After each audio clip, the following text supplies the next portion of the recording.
आज हम लोगों को सीखना है, देखिए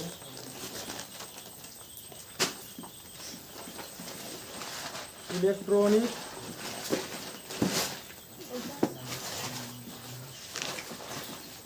कॉन्फ़िगरेशन, है ना। इसको हिंदी में बोलते हैं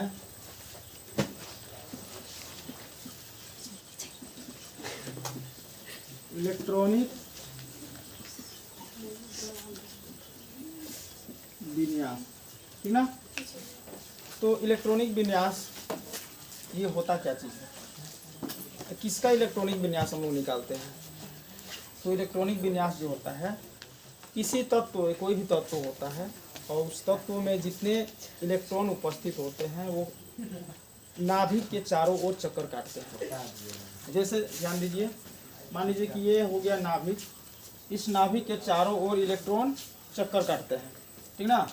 जैसे ये कक्षा में वो चक्कर काटते हैं। जैसे कि सूर्य जो होता है, सूर्य के चारों ओर ग्रह जो है चक्कर काटते हैं, ठीक उसी प्रकार नाभिक जो होता है, नाभिक के चारों ओर ये इलेक्ट्रॉन चक्कर काटते हैं, ठीक ना। इलेक्ट्रॉन चारों तरफ घूमते हैं, ठीक है।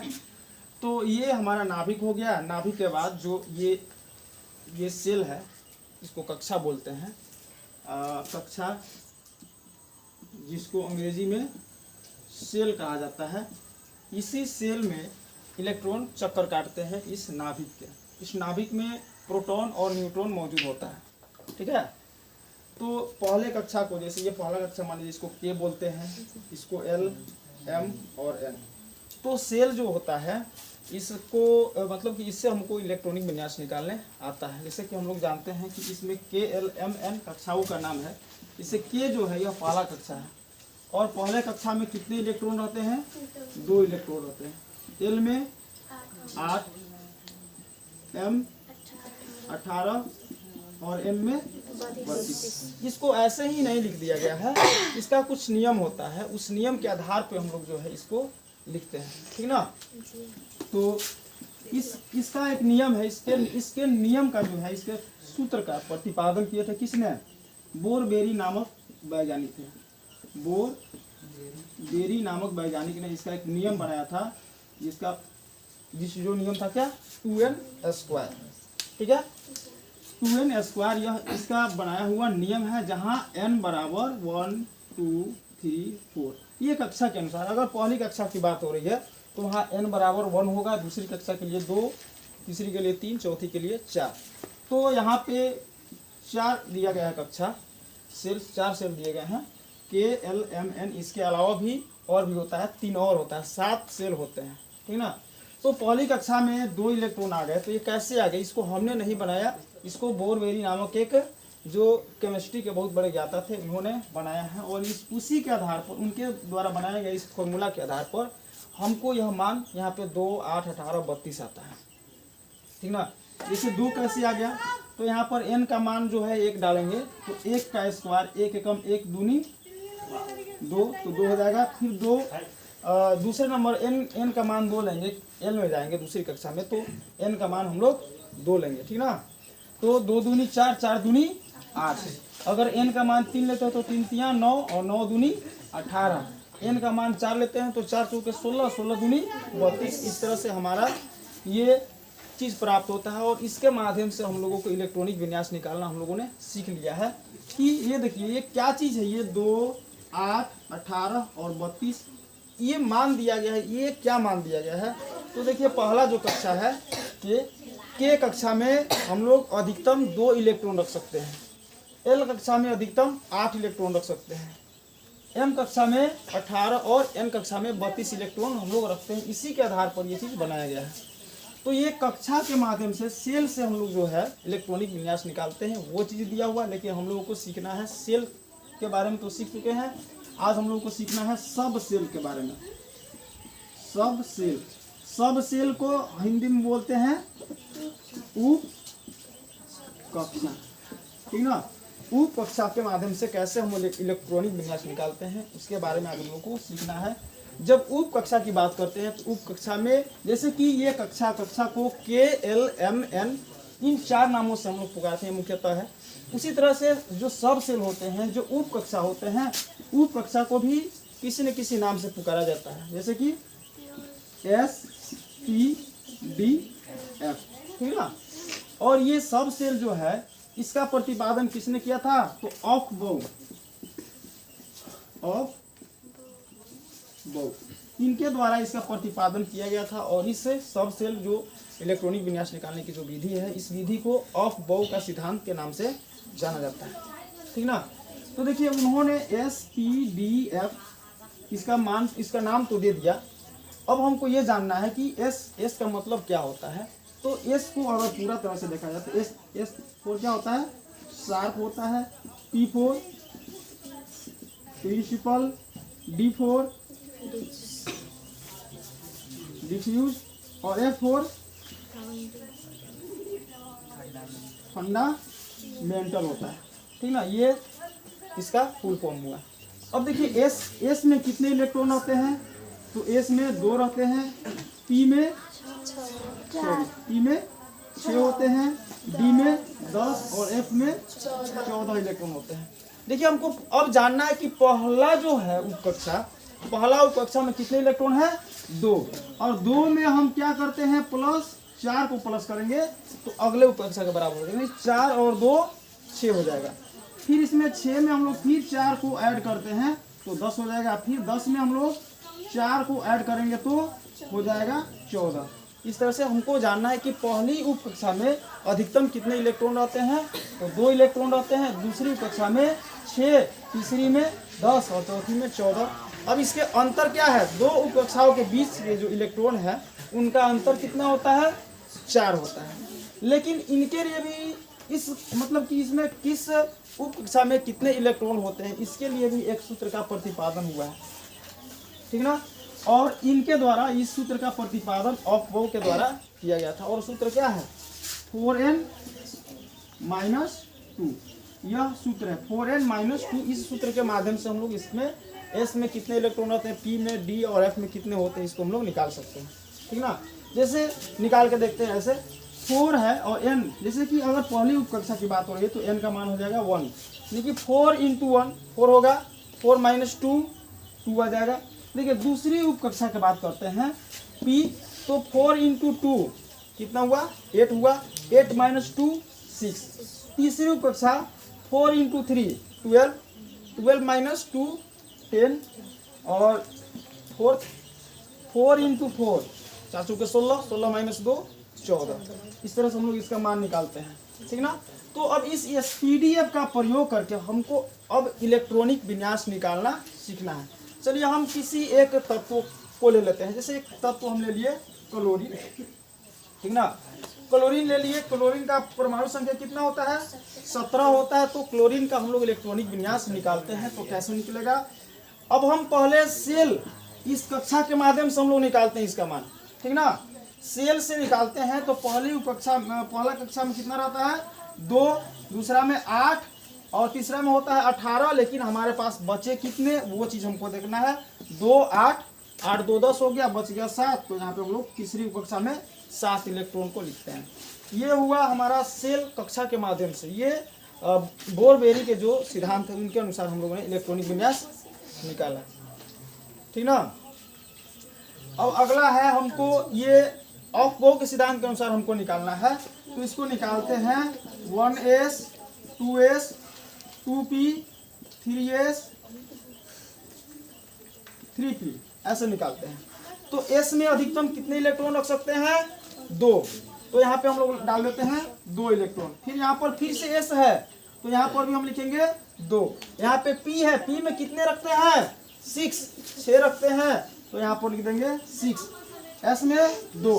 अब इसको पहले हम लोग काउंट करते हैं, तो 2 और 2 4, 4 और 6 10, 10 और 2 12, बचा कितने, 5 बच गए हैं। और हमारे पास 12 हो गया, 5 बच गए हैं। और P में हमको रखने की क्षमता कितनी है, 6, लेकिन हमारे पास बचा कितना, 5 बचा है। तो यहाँ पे हम लोग आसानी से 5 को रख सकते हैं। अब इसको जोड़ करके देखिए, 2 2 4 4 6 10 10 2 12 5 17। इसका इलेक्ट्रॉनिक विन्यास हम लोग निकाल लिया, ठीक ना। अब एक चीज और देखिए, ये है SP डी एफ जो है ना, इसमें 2 होते हैं, इसमें 6 होते हैं, इसमें 10, इसमें 14 होता है, ठीक ना। अब ये तो इस नियम का प्रतिपादन किया था ऑफबाउ ने, और एक और नियम जो होता है जिसका प्रतिपादन वुंड ने किया था, उसने कैसे इलेक्ट्रॉनिक विन्यास निकालना सिखाया। तो देखिए पहले इसने क्या किया, ऐसे बड़ा सेल है तो इसमें हमने क्या किया, एक बॉक्स बना दिया, ठीक है। इसमें कितने इलेक्ट्रॉन है, 2 इलेक्ट्रॉन है, जिसमें पहला इलेक्ट्रॉन ऐसे होता है और दूसरा इलेक्ट्रॉन ऐसे होता है। ये इलेक्ट्रॉनिक विन्यास निकालने का यह भी तरीका होता है, ठीक ना। दूसरा पी में 6 इलेक्ट्रॉन है, जो एक बॉक्स होता है, एक बॉक्स में हम लोग अधिकतम कितने इलेक्ट्रॉन रख सकते हैं, 2 इलेक्ट्रॉन रख सकते हैं, लेकिन यहाँ पे 6 है तो कैसे करेंगे, तो इसको 3 बॉक्स में बदल देंगे, ठीक ना। पहला में इसको भरेंगे पहले ऐसे, 1 2 3, बच गया 3 को भरने के लिए हम लोग क्या करेंगे, ऐसे इसका जस्ट अपोजिट कर देंगे, ये हो जाएगा, ठीक ना। 1 2 3 4 5 6 इलेक्ट्रॉन हो गया। अगला देखिए, ये है, इसमें 10 है तो 10 के लिए हमको कितने चाहिए, 5 चाहिए ना, तो इसके लिए हम लोग क्या करते हैं, 5 में बदलते हैं, 1 2 3 4 1 5। अब इसमें कैसे हम लोग कक्षा को भरते हैं, तो सबसे पहले हम लोग ऊपर से जाएंगे, 1 हो गया, 2 3 4 5 हुआ, ठीक ना। बच गए 5, तो कैसे आएंगे, इसके जस्ट अपोजिट, ये 5 के बाद 6 7 8 9 10। इस नियम का प्रतिपादन किसने किया था, तो इस नियम का प्रतिपादन हुंड महोदय ने किया था, यह हुंड का नियम कहलाता है, ठीक ना। अब ये जो हम लोगों के सामने ये चीज़ आया 1s 2s 2p 3s 3p, ये कैसे आया, इसको हम लोग समझते हैं स्नेक रूल से। स्नेक विधि, सांप वाला एक विधि होता है जिसके माध्यम से हम लोग समझते हैं कि पहले 1s आया, उसके बाद 2s आया, 2p 3s 3p कैसे आ गया, उसके माध्यम से हम लोग समझेंगे, ठीक ना। तो पहले थोड़ा सा समझ लेते हैं, ठीक ना। एक कोई तत्व है जिसका इलेक्ट्रॉनिक विन्यास निकालते हैं, जैसे मान लीजिए कि हम ले लिए कैल्शियम, कितने नंबर पे आता है जी कैल्शियम का इलेक्ट्रॉनिक विन्यास 20 होता है, और इसका परमाणु संख्या 20 होता है कैल्शियम का, और इसका इलेक्ट्रॉनिक विन्यास 2 8 8 2 होता है, ठीक ना। यह पहला कक्षा होता है, यह दूसरा कक्षा, और इन दोनों को मिला करके तीसरा कक्षा बनता है, ठीक है। अब इसका इलेक्ट्रॉनिक विन्यास हम निकालते हैं सब ऑर्बिट से, तो इसका बनता है 1s 1s2 2s2 2p6 3s2 3p6, ठीक ना, और 3d2। अब यहाँ पे d होगा कि क्या होगा अभी हम लोग को पता चल जाएगा। मान के चलिए इसको जोड़ते हैं, 2 2 4 6 10 10 2 12 6 18 2 20 हो गया ना। तो ये जो हम ये 1s 2s 2p 3s 3p 3d ये लिख रहे हैं, इसको कैसे लिख रहे हैं, किसके आधार पर लिख रहे हैं, तो हम लोग स्नेक रूल को जानते हैं कैसे क्या होता है। तो ये इसको लिखते हैं ऐसे, मान लीजिए कि जो फर्स्ट है तो इसको लिखेंगे 1s, ठीक ना। सेकेंड में आएंगे तो 2s, और इसको एक और आगे बढ़ाएंगे 2p, ठीक। उसके बाद 3s 3p 3d 4s 4p 4d 4f, ठीक। 5s 5p 5d 5f, ठीक। 6s 6p 6d 6f। चलिए इतना तक रहने देते हैं। अब कैसे हम इलेक्ट्रॉनों को, ये इलेक्ट्रॉन ये जो तैयार किया गया इसको कैसे हम लोग भरते हैं इसमें, ठीक ना। तो देखिए क्या करते हैं, सबसे पहले हम लोग यहाँ से चलते हैं, ठीक, फिर उसके बाद यहाँ से चलते हैं, फिर यहाँ से चलते हैं और यहाँ, फिर यहाँ से चलते हैं और फिर यहाँ, फिर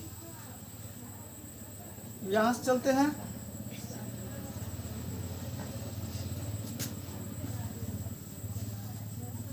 फिर यहाँ से ये देखिए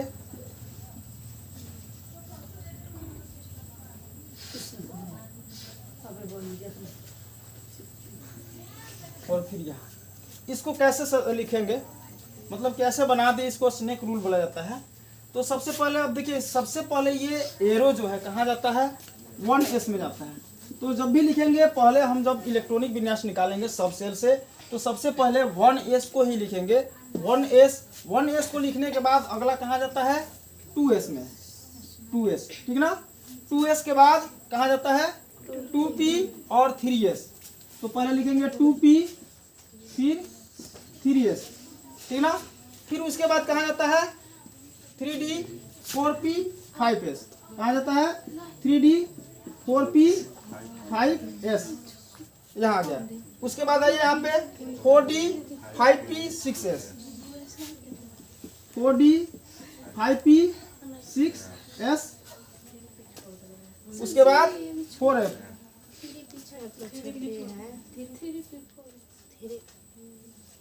3p 4s। सॉरी, यहाँ चलिए इसको फिर से समझते हैं।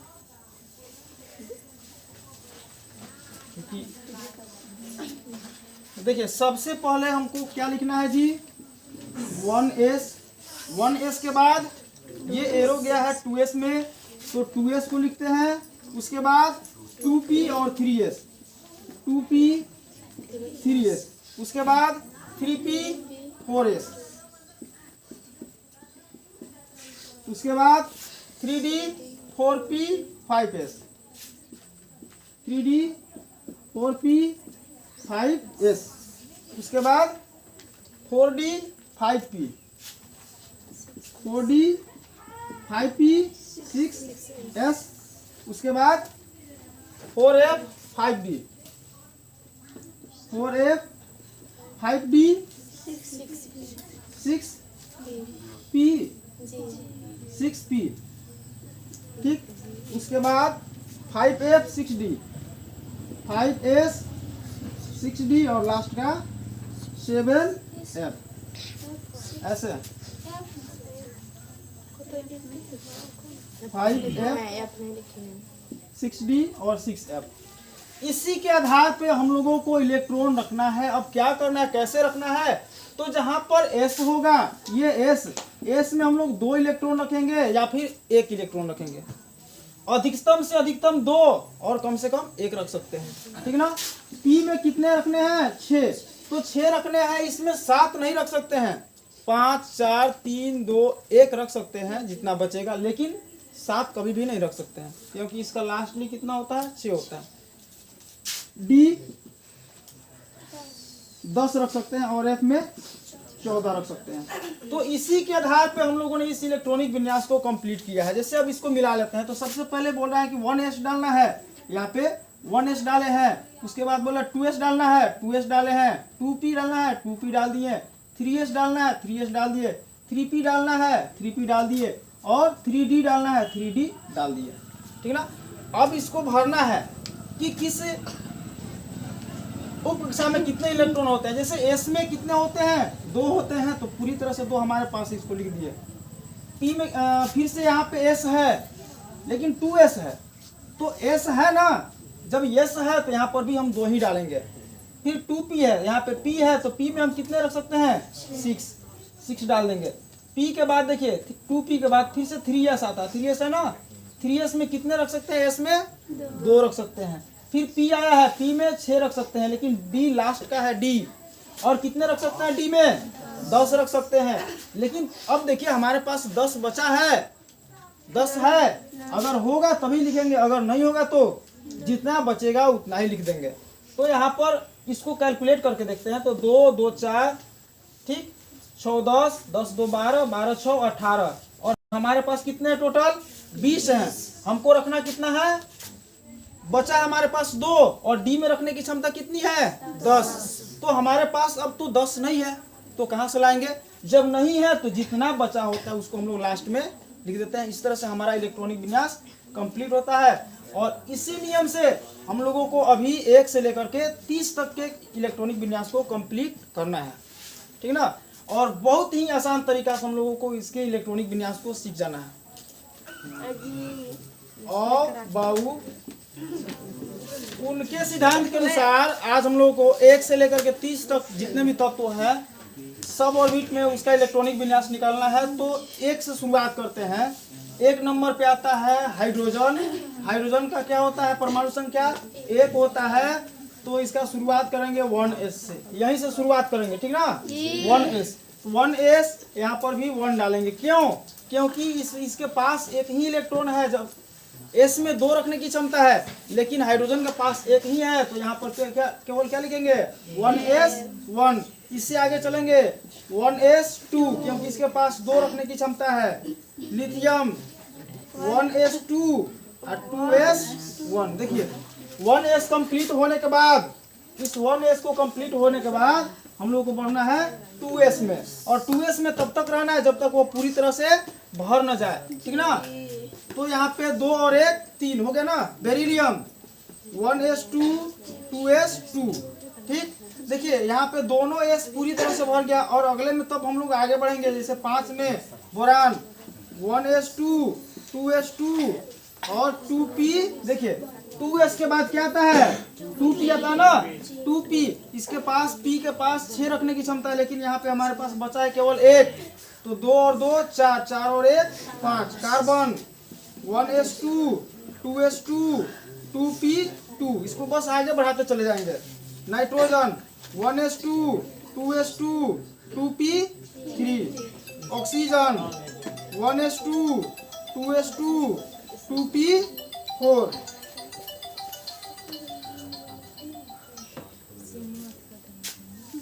Fluorine 1s2 2s2 2p5।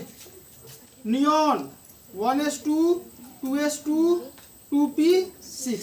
देखिए p के पास अधिकतम रखने की क्षमता कितना है 6, और 6 को यह पूरी तरह से भर दिया, p को पूरी तरह से भर दिया। नियोन समझने के बाद अब आते हैं सोडियम 1s2 2s2 2p6।